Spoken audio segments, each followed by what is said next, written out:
Okay, we're back with yet another great guest. Right here, we're coming to you from the Florida EAP Annual Conference in Melbourne. And we're here with Don Maines. You are, of all, as far as this goes, you're the treasurer for the Florida EAP Conference, right? Yes, Okay. yes. And this is in fact, this is the oldest conference in the state of Florida right now. We originally started as FOPC, which was Florida Occupational Program Committee, back in the 70s.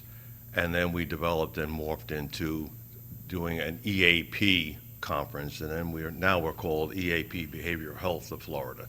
Okay. I went through all the ranks. I was president for a while, but I've been a treasurer for, probably 12 or 15 years now, just trying to keep my hands on the money. Now, obviously, it's been problematic going into this year with, I know it got moved once or twice. Twice, yes. Twice it got moved and everything else. But it's a testament to you guys that you stayed with it and you made sure we got something done before the end of the year.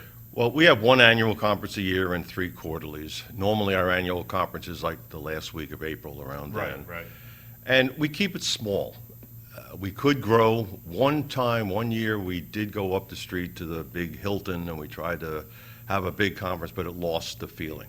Yeah. This is a DoubleTree Suites here. Every room is a suite on the ocean. So we have to limit the attendees that come here. We're limited to 90 or 100 attendees, but it's a small town feel. Most people know each other. Of course, there's a lot of new people coming into the business all the time. Absolutely. And they feel welcome. They come in and they get to network. We always, the night before the conference, we have a board meeting, and then after the board meeting, we have a dinner where everyone is invited to, and normally we have it right here in the hotel. They give us a separate section to be by ourselves. Normally, we have the whole dining area to ourselves. And everyone gets to talk and to network and get to know what we're doing now, what they're doing, and welcome new people into the business and any changes that have happened. So, that's why we try to keep it here at DoubleTree Suites. Well, I think the idea that you keep it a little bit smaller, because you build stronger relationships that way. And you get to learn more about people other than just trying to bounce from person to person to person. You really get to spend quality time with individuals and really learn about what everybody's doing in the industry and everything else. And the reason that we did pick Melbourne area, because people come from all over, is, believe it or not, Melbourne is pretty much centrally located in the state of Florida. Right. So there'd be a lot of people that would come up from Miami and Fort Lauderdale and Wellington, and then come down from Jacksonville or Gainesville or over from Tampa. And Melbourne pretty much is centrally located. So people can get here fairly easy. Not to mention great beachfront. I mean, it's really. People have been out surfing every day. Yeah, it's been great. This storm that's coming across the coast is really making some big waves. And people are having fun with it. Younger people are loving it. Now, you're also VP of Code Horse and treasurer of Code 893. Tell me about those. Well, Code 893 is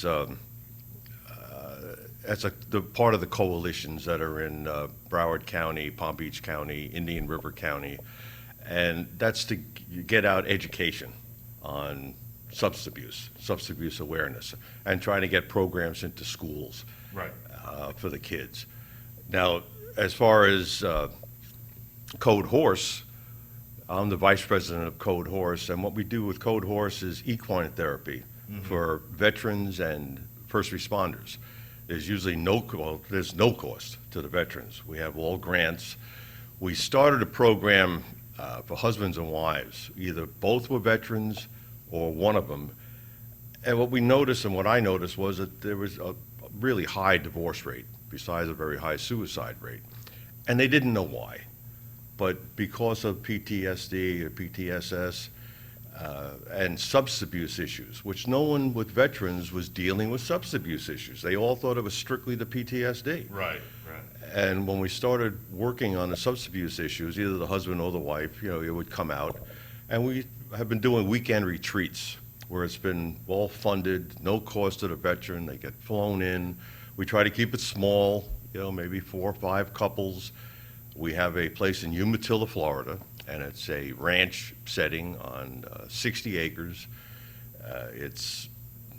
We have 12 horses that we work with, but we do all different sessions, and then we try to bring out and work on all the issues that we can. And then it's continuing. They come for an intensive 3-day weekend to get started, and then they're welcome to come back at any time. Now, Don, assuming, let's pretend I don't know anything about equine therapy, because I know a little bit, but there's a lot of people that don't. They're not sure exactly, how does that help somebody? Because you're working with horses, which I hope everybody already got that point. You're working with horses, but what is that is therapeutic about that, in your opinion, maybe in layman's terms? Well, see, the horse is a prey animal. Everything in the horse's world is out to eat them. Coyotes, mountain lions, wolves, bears. Okay. So the horse has to be able to feel your energy, and they have to, because everything is for survival. So if you have a lot of negative energy going on, or stuffing a lot of feelings, the only way the horse can interpret that is fear. Right. And the first emotion that anyone has is fear. So the horse thinks that you're going to hurt them. So, working with a horse, the horse turns out to be a tool in the therapy session. And it's not, they can do some riding, but the therapy part of it itself is not a riding type program. It's a ground therapy program, Right. trying to bring out the inner feelings and, have the client get in touch with themselves. There's, all different exercises that we do and parts of the program. But equine therapy is probably, it is the fastest healing part of therapy that you can have, besides more so than one-on-one therapy once you get the horse involved. Wow. That's amazing. It must be cool to be a part of something like that, right? I've been doing it for about 25 years now. Wow. And I'm an old cowboy. In fact, I still do rodeo, and I have a ranch in Umatilla myself, and Oh, wow. I have horses. In fact, I just had a baby, a horse, about 8 months ago, which I'm training to go into the fraternity. I do Okay. cowboy mounted shooting, but horses help me a lot along the way. I've been around horses my whole life, but before I got involved with equine therapy, I didn't realize what the horse was doing for me until I really started becoming aware myself. So, yeah, that's great.